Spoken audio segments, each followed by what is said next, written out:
From their studios in Houstonville, Kentucky, Salvation Light Media presents Joyful Tonight with Joshua Tomlin.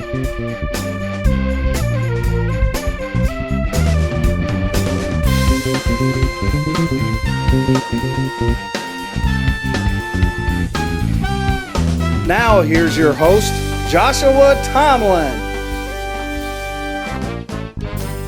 Hello everyone and welcome to the special St. Valentine's edition of Joyful Tonight. I'm Joshua Tomlin, your host, and welcome. Now you'll notice things look a little bit different and we'll explain all that at the end of the episode. But for right now, welcome. We're so glad you're watching. Thank you for finding us on YouTube or Facebook, wherever you found us.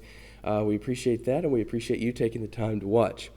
Now this holiday of Valentine's Day, some people, if you'll pardon the pun, love it, while others despise it for a lot of different reasons.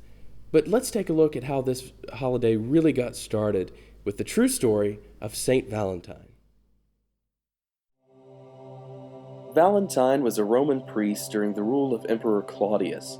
Claudius had outlawed the marriage of young people because he believed unmarried soldiers formed a better army than those who were married. Valentine knew that a man fights better and more nobly when he has someone to fight for, and because of this, Valentine performed wedding ceremonies against the direct order of the emperor. He was eventually caught and imprisoned for this. While in prison, he was able to witness to the daughter of one of his judges.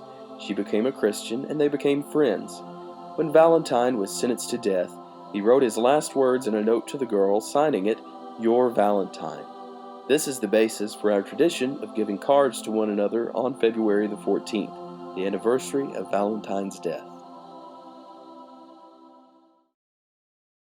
Now for this episode of Joyful Tonight, I wanted to take a look at marriage, kind of a special look at something that's often celebrated on this holiday. So we here took 3 couples at different stages of their marriage and interviewed them, asking questions, some serious, some funny. Take a look. We've been married a month and a half, and we've known each other our whole forever, life. Pretty much. Yep, met each other in church. We have been married 16 years, we'll be 17 in May, and we've known each other since Christmas Eve of 97? 97. 52 years marriage, and so 53 years knowing each other.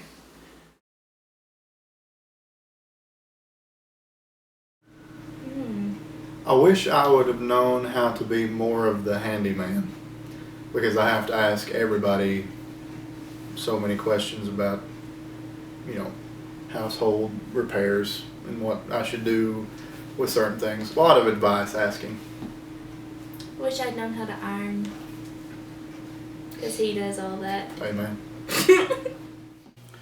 Well, I guess everybody tried to tell you how difficult some things would be, but I didn't believe any of it. So that's something I wish I had known. People told me, but I didn't know. Some things are a lot harder than, it's not always the fairy tale, I guess. and I think financial struggles, people want to tell you, you'll have financial struggles, and we're like, oh no, we make good money, we'll be fine. And then financial struggles hit you, and Kids come, then and then everything hits, and yeah. Kids are costly, but they're worth it.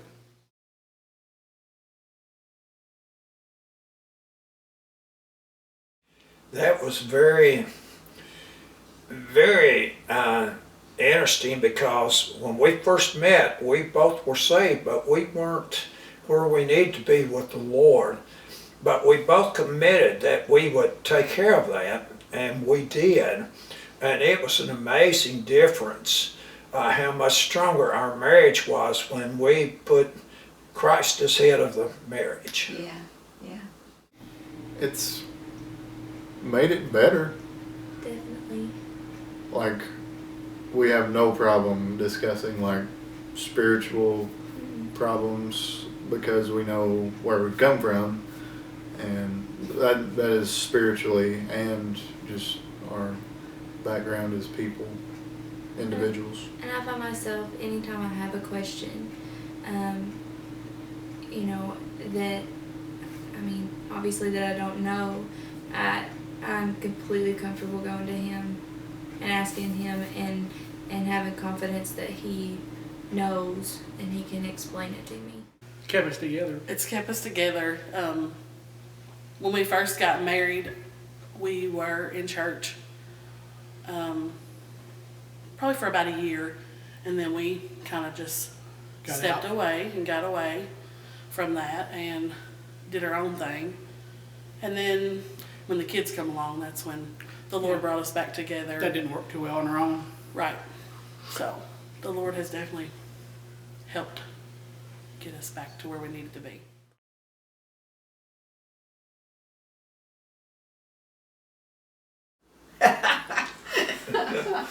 Oh my goodness. Your life is so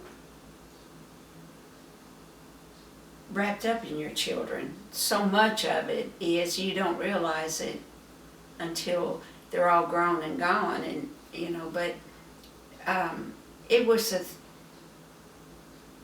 course we had our first one within a year after we married, so we it was a thing of from working and thinking about ourselves and what we wanted to do and just go and, you know, whatever, to thinking, you know, well, what are we going to do with this child? And can we go do this and not? And it makes a big difference, but that's the physical stuff you do, but the growth and the you look at that child and it is just amazing when you think, this is my child, this is our child, and just the love that is there. You just sometimes I know love is an action word. It's action, but still there's those feelings that just build up inside that you just love that child so much. They make the biggest difference in your life. You grow as a person.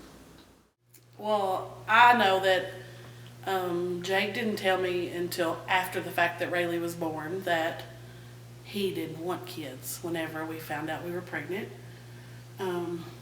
But when she was handed to him, he said his life completely flipped-flopped and he didn't know what he would do. That's kind of like the Grinch that stole Christmas. When she was born, they handed her to me, and it was so fast that I didn't have time to refuse. And of course, I'm carrying her to the nursery, and my heart's going.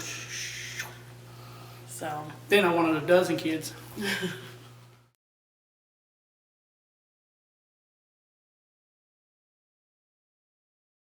I would have to say one time, and we've talked about this and brought it up several times, but I guess it's just one of the most, the one that sticks out in my mind is we were on our way to a singing and we were late. Oh God. That's normal, but we were late and late setting up. The singing hadn't started yet, but we were late to set up. And every light in town caught us. So he was getting madder by the minute. We get to the very last light before you go out of town. And he said, why does every light have to catch me when I'm late? And it turns green and he floors it and we spin tires right in town and we take off. Loud. Yes, loud. We take off, and I looked at him and I said, well, Josh, that's a good thing there's not a cop behind you. And about that time, blue lights come on, and they pull us over, and this guy comes up, and I was like, you know what? I'm glad you pulled us over. Because can you tell us how to get to this church? And he stops a minute. He's like, yeah, you go down here and you turn, the road's going wide and you're going to turn here and go out through there about a couple miles and be on your right. And I was like, thank you so much. And here I thought we got out of it. And he said, I need to see your license and registration, please. Okay, so she's leaving out some of this. Okay, when he pulls us over, he slowly walks up to the truck, and my heart's beating kind of fast because I don't get pulled over often. Okay, but we rolled down the window, and he walks up here. He wasn't hateful, but he did say this. He said, "I'm sure you know why I pulled you over." I was like, man, I was trying to spam him. And this was true, though. That had never happened before, and I can't believe it happened now. He was like, yeah. And then he asked to see my license and registration. Yes. And then, so while the cop is like there, his dad passes us. Yeah. Going to the So we weren't even late. They were behind us. And so he was asking, while they pass us, he's still looking at my registration and everything. He comes back and he's like, "What are y'all in such a hurry for?" We're gospel singers, and we're late to get to this singing, and we're not sure where it is either. And he's like, "Huh." What'd he say then? tire squealing gospel singers. And that's what we are to this day. Okay, so when we were dating, when he lived in a bachelor pad, Oh, this was after he was married. yes, I know this. Oh, okay. So the bachelors apparently kept their salt in canisters. Who does that?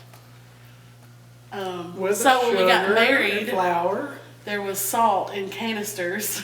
With sugar and canisters. So when I went to make Kool-Aid for us for dinner, I scooped out 2 big scoops of salt and put in the Kool-Aid. And we took Jake actually took a big swig of it and proceeded to spit it out in the sink. Like coal miner's daughter. How much salt did this pie call for? But it made me mad because, It was funny at the time he to me. put it in the canister. Really? So anyway, that's been an ongoing joke and he likes to share that. So it wasn't funny to me then, but it was now. Now, something that was funny to her but wasn't to me Okay. is when she made me promise us not to smear cake in her face at our wedding, and then she smeared it in my face. She thought it was funny, and I didn't think it was very funny. It's Pure funny, pressure, she says.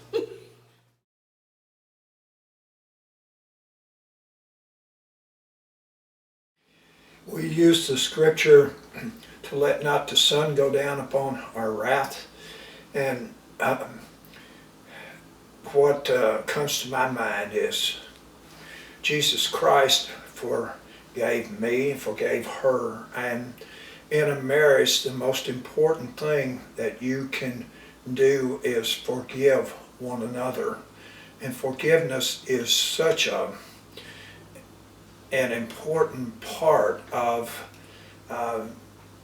the glue, I would say, that holds the marriage together. That's just very special with the forgiveness. So we've learned each other to the point that we know when one needs to walk away from the other so that we don't really hurt one another. But forgiveness is the key in that. We're not usually ones to Like there's, blow it off or anything like that. We don't let it just boil. yeah. A lot of the times, I mean, if it's not serious, we just agree to disagree, and just kind of let it go. We don't really fight. Much. I mean, we do have disagreements, but to say that we've ever had just like a fight, I can't think of anything. But if we do, or like we've had some just little squabbles, but it's one of those things where if you know that you've done wrong, then just do something about the wrongdoing. Most of the time, I mean, we just apologize and go on. We know whose fault it is, and if it's mine, then I'll admit it, and and she will too. So it's really just laying down all pride, which is pretty much what marriage is anyway. So just laying it all down and being one. Don't argue with yourself. Well, she usually beats me up. And no. We try to talk things out. I'm more the talker. He kind of clams up, but I want to talk about it and I want to work it out. And he just wants to say everything's going to be fine and go to bed, and the next morning everything's fine. Fine. Well, it is. He says usually when we just go to bed and everything's fine in the morning. Yeah, ain't very much worth arguing about.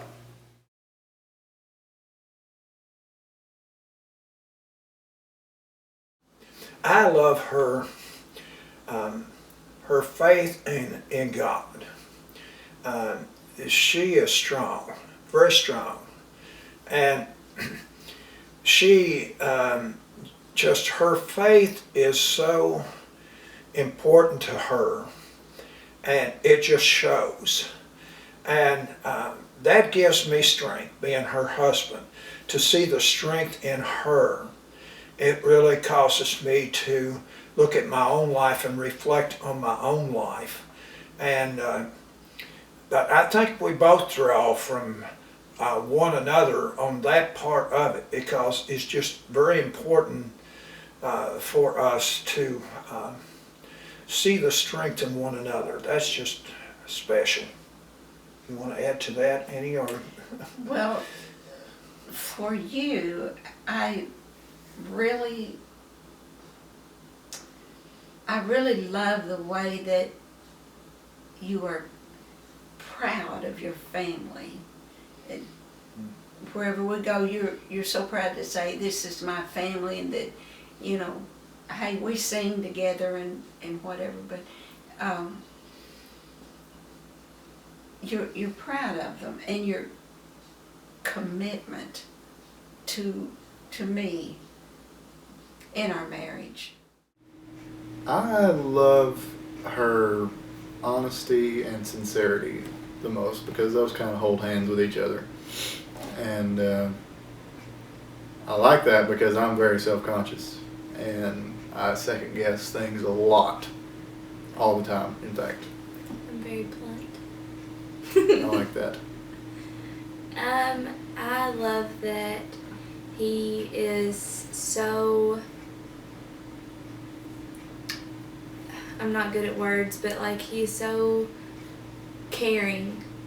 Like if I've had a bad day, or if something is wrong, he is like right there to try to make it better, to try to fix it, to try to cheer me up, or to just let me cry it out, you know, whatever. He's always there.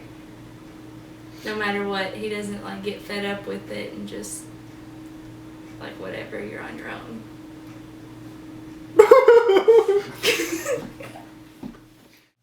As much as I say that he drives me crazy sometimes, I love his quick wit, and I love that he is a godly father to our kids. Seeing him inspire these girls is truly what makes me love him even more every day. So that's what I love about you most. I guess this may sound corny, but the way she takes care of some of the finances and stuff, because I struggle on understanding and reading and helping the girls with their homework and stuff that I can't do. That just watching her help them, I mean, you know, that's something that's kind of priceless. You know, you gotta love that. If you can't do something, she's there for it, for me.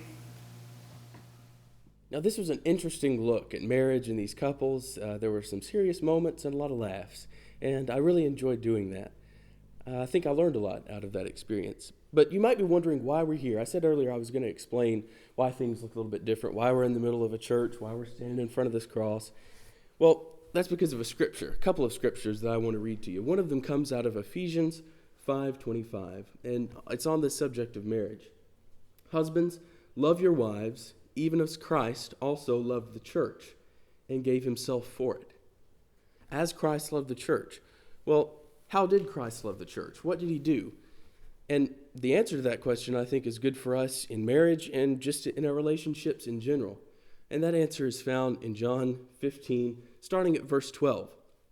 And it says, "This is my commandment, that ye love one another as I have loved you. Greater love hath no man than this, that a man lay down his life for his friends." So what did Christ do? How did Christ love the church? He gave himself for it. He died for it on a cross. We've been standing in front of a cross this entire show because the cross is the ultimate symbol of love. And I hope that's what you take to heart this Valentine's Day. Remember, joy comes in the morning, but with Christ in your heart, you can be joyful tonight.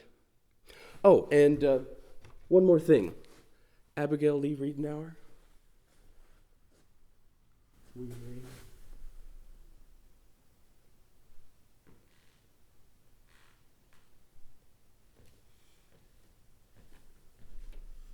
Is it real, is it? It's real. Is it real? It's real. Is this a cool joke? This is not a joke. Yeah.